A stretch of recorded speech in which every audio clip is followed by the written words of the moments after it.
Bismillahirrahmanirrahim.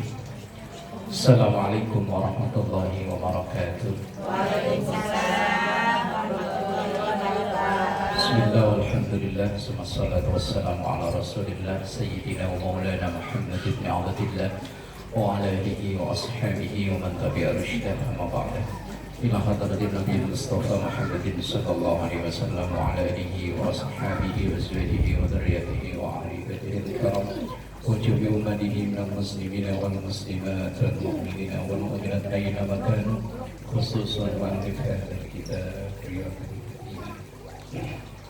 Syekh Fadil Rasulullah Bibarakatil Fatihah. A'udzu billahi minasy syaithanir rajim. Bismillahirrahmanir rahim.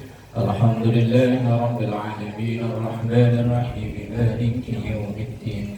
Iyyaka na'budu wa iyyaka nasta'in ihdinas siratal mustaqim. Siratal ladzina an'amta 'alaihim ghairil maghdubi 'alaihim waladdallin. Amin. Bismillahirrahmanirrahim. Kita lanjutkan Riyadul Badi'ah. I'lam halaman 2 ya. Annahu yajibu ala kulli syakhsin minal mukallafina walau kana raqiqan ayya'rifal arkana ayya'rifa arkanal islami wal imani. Bisa ya baca ya? Kan ada itunya harkatnya. Kalau mundur ya wajib. Mundur ya bingung. Kan ada brewoknya itu. Iya. Iklam, ketahuilah. Annahu sesungguhnya yajibu wajib. Wajib itu apa? Sesuatu yang harus dikerjakan. Sesuatu yang harus dikerjakan. Udah gitu doang. Maksudnya wajib gitu. Wajib itu dikerjakan mendapat pahala, tidak dikerjakan dosa. Ya. Gitu. Yang yakin ya kalau jawab biar salah biarin. Tidak dikerjakan dosa, dikerjakan dapat pahala. Iya, Kalau wajib balik kan tapi wajib kan tidak dapat dosa. Dikerjakan dapat pahala. Kalau nggak dikerjakan dosa. Iya, kalau dikerjakan dapat pahala. Hukum Islam secara mendasar itu kan ada 5. Wajib, lawannya haram, kemudian tingkatan bawahnya sunnah, lawannya makruh. Kemudian yang kelima netral alias mubah. Wajib itu kalau teks Arabnya yusabu ala fi'lihi wa yu'aqabu ala tarkihi. Berpahala bila dikerjakan, berdosa bila ditinggal. Itu hukumnya wajib. Namanya wajib. Dikerjakan pahala, ditinggal dosa. Wajib dibagi menjadi 2. Ada wajib ain, ada wajib kifayah. Nama lain daripada wajib itu fardu. Fardu atau wajib ain itu kewajiban personal. Masing-masing kita wajib menjalaninya. Sholat 5 waktu. Sholat 5 waktu nggak bisa diwakilin. Lagi capek nih, wakilin dong Bu Haji. Misalnya Bu Haji jalanin 2 kali, yang satu dikasih Bu Mansur, nggak bisa.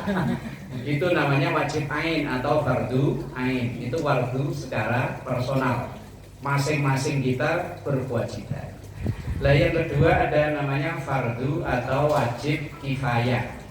Lah ini wajib atau fardu yang bisa diwakilkan.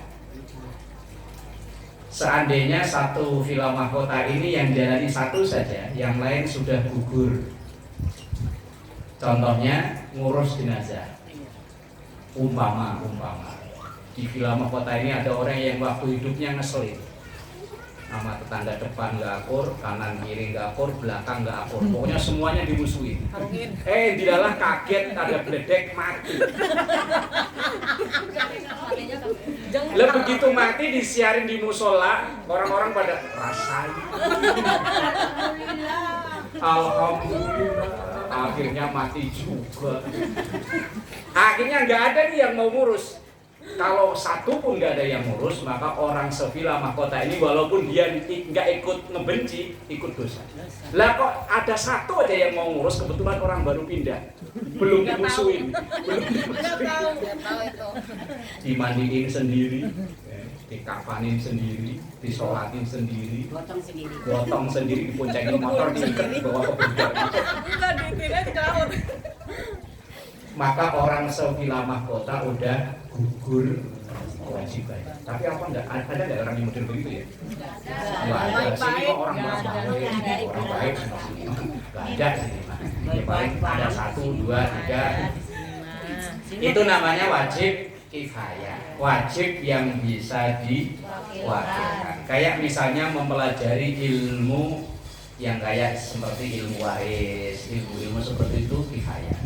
Ilmu tajwid, seandainya ada satu aja orang yang mempelajari, yang lain sudah gugur. Itu namanya wajib kifayah. Yang kedua tadi urutan bawahnya namanya sunnah. Sunnah itu yusabu ala fi'lihi wa la yu'aqabu ala tarkihi. Berpahala bila dikerjakan dan tidak dosa bila ditinggalkan. Nah, itu namanya sunnah, bukan sunat ya. Sunnah. Sunnah itu pun terbagi menjadi 2. Ada sunnah muakkad, ada ghairu muakkad. Kalau di dalam sholat ada sunnah abad, ada sunnah hayat. Kalau di luar sholat itu ada muakkad. Muakkad itu artinya sunnah yang sangat ditekankan. Seperti misalnya kayak puasa Arafah, puasa yang sehari sebelum hari raya Idul Adha. Kalau Arafah pada puasa? Takutnya udah nyiapin bumbu, tapi masih hidup udah nyiapin bumbu. Sama arem udah tusukan, udah siap tapi masih hidup. Dapatnya cuma segitu. Mending daging, tulang. Nah, kemudian ada yang ketiga, lawannya wajib, haram. Haram itu berarti yu'aqabu ala fi'lihi wa yusabu ala tarkihi. Kalau dikerjakan dosa, ditinggal berpahala. Contohnya banyak Pak yo. Gambreng. Kemudian di bawahnya haram itu ada makruh. Makruh itu dikerjakan enggak berdosa, kalau ditinggal berpahala. Makruh itu contohnya segala sesuatu yang ya belum tentu. Segala sesuatu yang kalau kita lakukan, kita kerjakan, menimbulkan gangguan ke orang lain. Misal punya mukena baru, ada mereknya di sini. Mereknya di sini. Kemudian dipakai sholat paling depan. Kemudian orang yang di belakangnya kan pada ngebaca.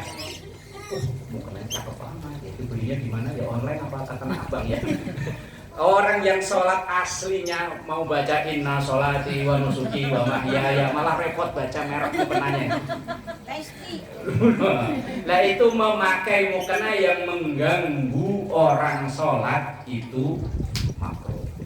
Kalau perempuan sih agak aman kalau masalah ini. Kalau laki sholat pakai baju partai, kebetulan yang pakai kaos warna merah, yang lawannya pakai kuning.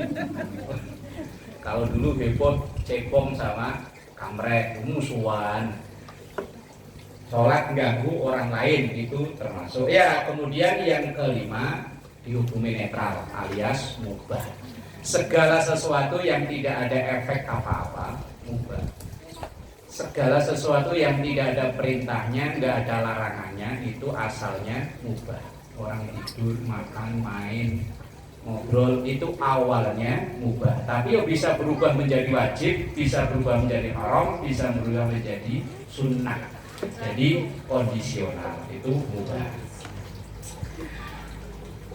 Berarti di sini annahu yajibu, wajib. Yang namanya wajib berarti kalau dikerjakan berpahala, ditinggal dosa.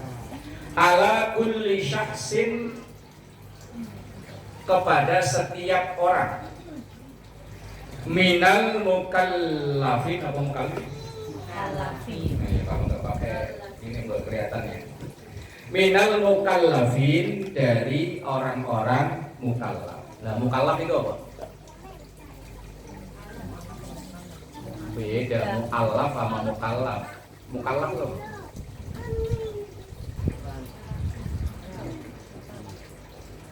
Asal jawab kayak salah juga biarin.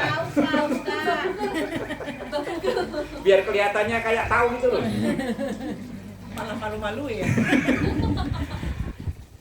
Beda antara mu'allaf dan mukallaf. Kalau mu'allaf itu orang yang baru masuk Islam, itu mu'allaf.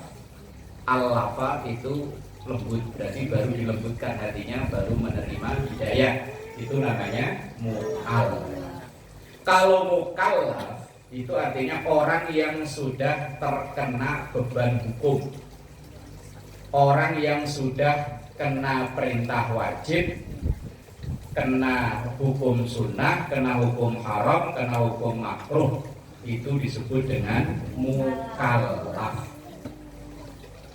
Mukallaf itu orang yang sudah berkewajiban atau terkena beban hukum. Lah tanda mukallaf itu pertama, mukallaf itu ciri-ciri kalau orang sudah mukallaf. Mukallaf itu satu, sudah memasuki usia balik. Mukallaf itu satu, sudah memasuki usia balik. Dan tanda balik, dulu waktu masih Sakinah kan sudah ya? Masih ingat nggak? Apa? Balik mau pulang. Apa? Tanda balik apa? Mimpi dewasa, udah mimpi basah. Jangan kali ya. Ngompol. keluar mani.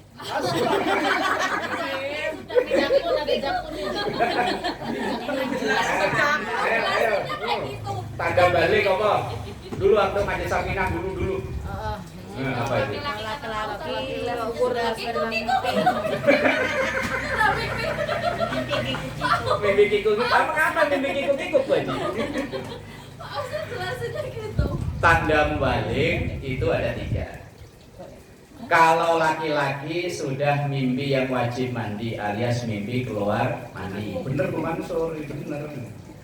Ini rata-rata biasanya usia 12 tahun, rata-rata.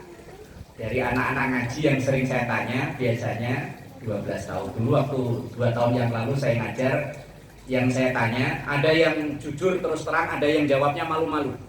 Ada yang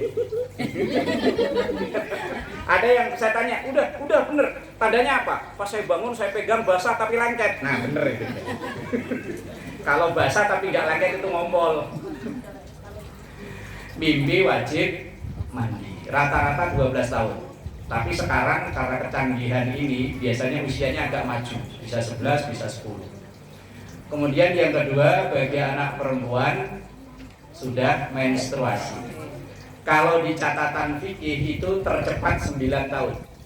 Ini ibu-ibu yang lebih paham. Kalau saya cuma teorinya doang. Bener nggak? Bener loh. Kalau enggak ya enggak loh. Kalau catatan fikih, karena di catatan fikih itu ada sesuatu yang sampai sekarang saya belum pernah lihat aslinya. Catatan fikih usia kehamilan terlama itu 4 tahun. Kalau 2 tahun saya pernah lihat, yang 4 tahun itu begitu lulus lahir langsung daftar TK Azami. Kumisan. Kembali, tanda balik itu kalau perempuan sudah menstruasi. Kalau tidak dua-duanya, belum mimpi yang wajib mandi, belum menstruasi, maka ketika dia sempurna 15 tahun, itu tanda balik yang pertama. Mukallaf tadi. Mukallaf itu yang pertama cirinya dia sudah balik, dan tanda balik itu ada 3 itu tadi. Mimpi wajib mandi, mimpi keluar mani, kemudian haid, kemudian sempurna usia 15 tahun. Kemudian tanda mukallaf yang kedua, yaitu berakal sehat. Kalau akalnya cuma 6 on, diajak ngobrol ya kadang nyambung, kadang enggak. Kadang pulang berangkat bawa motor, pulang jalan kaki.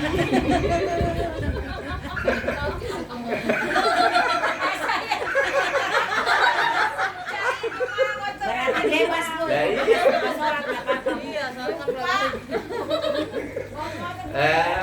Hati-hati. Hati-hati Ibu, udah bebas puasa udah. Jadi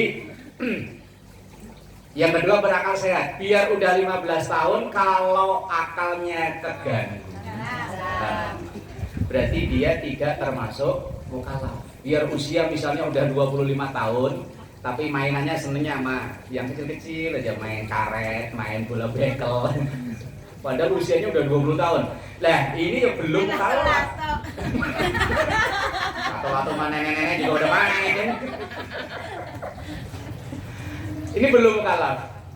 Kemudian yang ketiga, ciri mukallaf itu kalau dia terlahir tidak cacat pendengaran dan cacat penglihatan. Orang yang terlahir tidak cacat pendengaran alias tidak budak, tuli, dan tidak cacat penglihatan. Loh, kenapa? Kalau orang sejak dari lahir memang sudah tuli dan tidak melihat, itu bukan orang mukallaf dia sampai dewasa. Dan ngajarinya gimana? Ngajarinya dia bisa baca syahadat.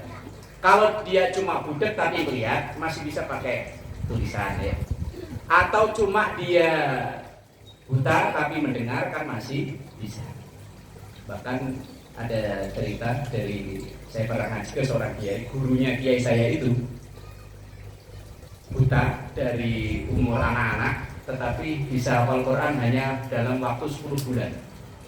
Kita udah segini baca Al-Kafirun aja kadang wala ana wala antum wala ana wala antum kalau muter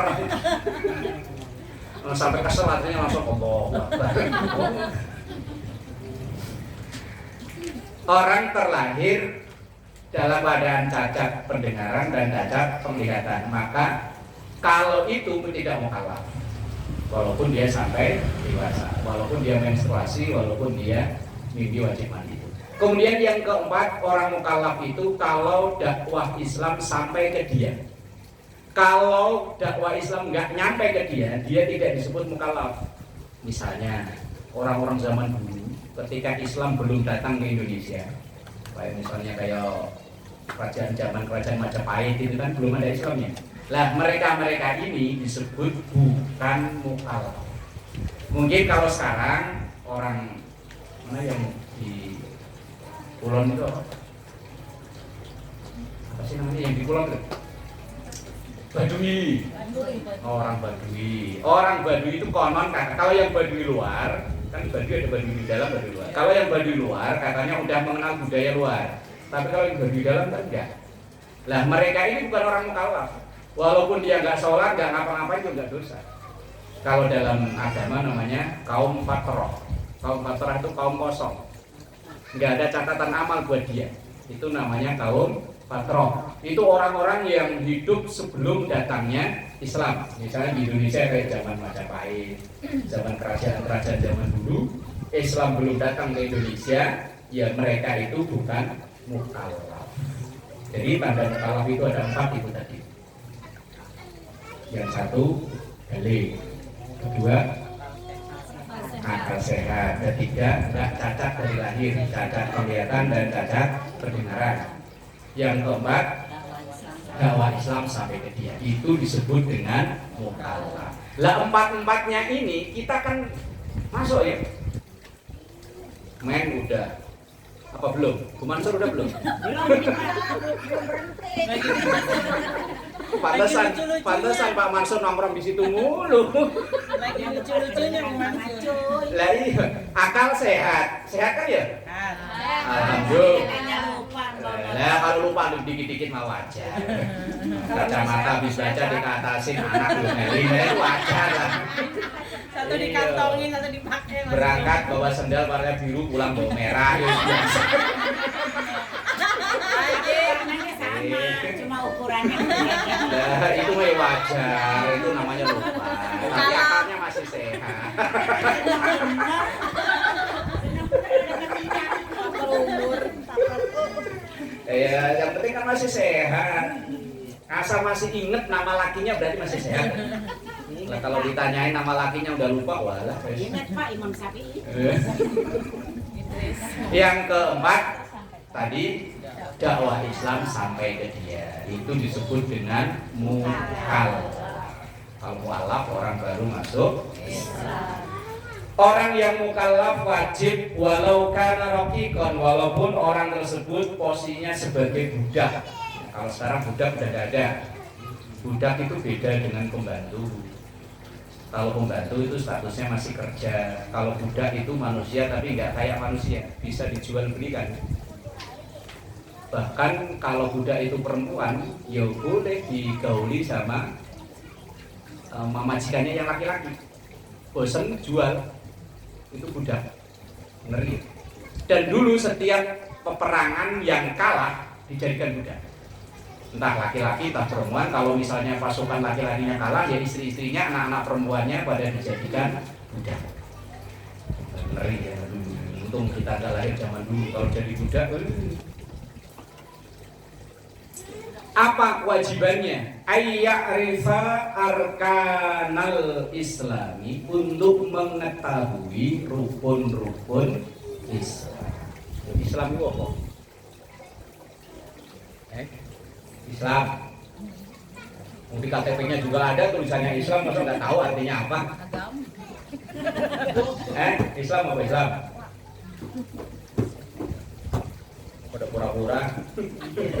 Apa Islam? Apa Islam? Di KTP-nya ada kan ya? Ada tapi nggak ada artinya. Di KTP ada tapi nggak ada artinya. Aduh ya Allah, Islam loh, kok Islam. Kalau ditanyain agamanya apa? Islam. Islam apa? Agama yang dianut oleh umat Islam. Agama yang dianut oleh umat Islam. Itu kayak ditanya, bakwan itu apa? Bakwan itu makanan yang dimakan oleh orang yang makan bakwan. Apa Islam itu apa Islam? Orang yang membaca kalimat syahadat, atau apalagi banyak kok pendeta-pendeta pada baca syahadat juga banyak kok. Yang berpusat pada Al-Quran. Berpusat pada Al-Quran, apalagi yo. Dan Al-Hadis. Yo, Islam itu Islam.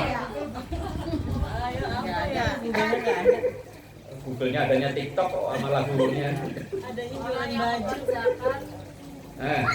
Kalau zakat, sholat, zakat, puasa, haji itu rukun Islam. Yang saya tanya pengertian Islam dulu.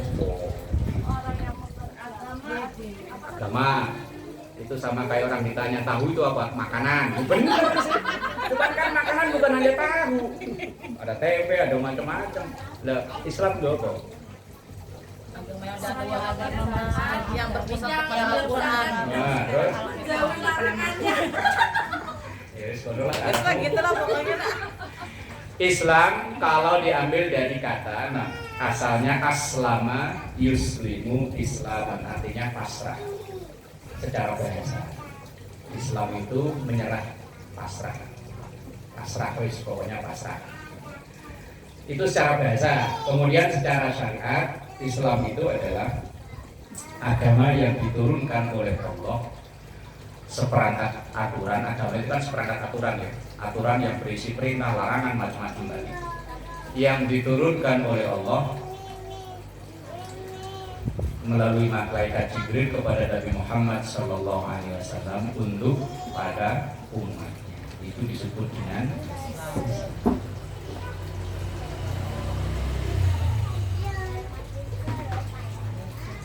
Ulangan ini ya Pak. Iya besok pagi. Ada ulangan itu bisa. Itu Islam. Jangan sampai kita jadi orang Islam udah berapa tahun sih? Sejak lahir. Sejak lahir. Bu baru dari tahun berapa? 96? Mau 46 tahun dari orang Islam. Dari itu ditanyain Islam kok masih bingung. Wajibnya setiap mukallaf itu untuk mengetahui rukun-rukun Islam, wal imani, dan rukun iman. Nah sekarang pertanyaannya iman lo ya apa? Kalau imam ini orang belakang sini ada namanya imam. Kalau iman loh Percaya. percaya. Percaya. Secara mendasar iman itu artinya percaya. Percaya sama saya, percaya itu berarti iman. Iman. Lah, ya belum tentu. Gue aja percaya nggak sama Pak Idris? Enggak. Oh, kalau nggak percaya bahaya. Kagak percaya, kagak percaya. Kemarin itu baduk. Soalnya di kantong-kantong. Salah. Dibawa-bawa. Iya, bawa-bawa. Punyanya di dalam. Percaya itu artinya iman secara bahasa artinya percaya. Misalnya saya percaya kalau gula itu manis. Berarti percaya. Iman itu namanya iman bahwa gula itu manis. Tapi kan percaya yang iman yang dimaksud di sini bukan itu. Secara bahasa iman itu artinya tasdik. Tasdik itu artinya percaya, yakin dengan hati. Lah apakah cuma dengan itu? Ya bukan. Iman itu adalah meyakini dengan hati, mengucapkan dengan mulut dan membuktikan dengan perbuatan. Itu disebut dengan iman. Artinya yakin bahwa yang patut disembah adalah Allah. Kemudian diwujudkan dengan ucapan asyhadu alla ilaha illallah wa asyhadu anna muhammadar rasulullah. Kemudian dibuktikan dengan ia salat, zakat, puasa, haji dan lain-lain. Itu disebut dengan iman. Maka berkenaan dengan Islam dan iman, manusia itu dibagi menjadi 4 kelompok. Ada namanya mukmin kamil, ada namanya mukmin fasik, ada namanya munafik, ada namanya kafir. Yang pertama mukmin kamil, itu ia percaya dan ia melaksanakan. Ia percaya bahwa sholat itu wajib dan dia sholat, itu namanya mukmin kamil. Ia percaya bahwa puasa Ramadan itu wajib, kemudian ia menjalani puasa Ramadan, itu namanya mukmin kamil. Yang kedua ada mukmin tapi fasik, percaya bahwa sholat 5 waktu itu wajib, tapi dia nggak sholat. Nah ini namanya mukmin fasik. Ia iman, dia masih orang Islam tapi fasik. Ia percaya puasa Ramadan itu wajib, tapi ia nggak pernah puasa. Nah itu namanya mukmin fasik. Kemudian yang ketiga ada namanya munafik. Munafik itu kadang dijalani tapi hatinya sendiri nggak yakin. Misalnya, ya dia puasa, cuman dia nggak yakin apa iya puasa itu wajib. Itu namanya munafik. Dan yang keempat itu kafir. Kafir itu yang memang percaya enggak, apalagi menjalani. Dan dari keempat ini kita posisinya di mana? Pertama, Islam kamil. Pengennya ya, cuman kadang ya turun kelas jadi mukmin fasik, kadang ya kan, udah tahu nyolong itu dosa ya kan ya, cuman kadang-kadang ya nyolong ayo. Paling mangga. Orangnya kerja sendiri. Lah iya kan, udah tahu itu haram, cuman tetap dijalani, itu namanya mukmin fasik. Lah kira-kira yang sering ibu-ibu jalani apa? Ibu. Udah sama-sama. Jadi yang kira-kira kita kadang jadi mukmin fasik itu loh, pas ngapain? Pas ngeliat mangga. Kalau misalkan udah ngambil duluan terus besoknya baru bilang gimana Pak? Kalau pas ngambil gak bilang itu fasik, lah pas bilang itu balik berarti. Makanya posisi kita itu naik turun di posisi 1, 2 itu. Kalau 3 ya insya Allah enggak, kita udah percaya kok ya. Keempat ya apalagi naudzubillahi min dzalik. Pengennya ya mukmin kamil, pengennya. Cuman kadang ya iman kan ya turun ya. Iya iman turun. Ngiler soalnya. Nah, apalagi. Nah, itu wajib bagi setiap kita untuk mengimani rukun-rukun iman, rukun-rukun Islam. Satu baris saja ya. Wallahu a'lam bishawab. Biar awet nasinya.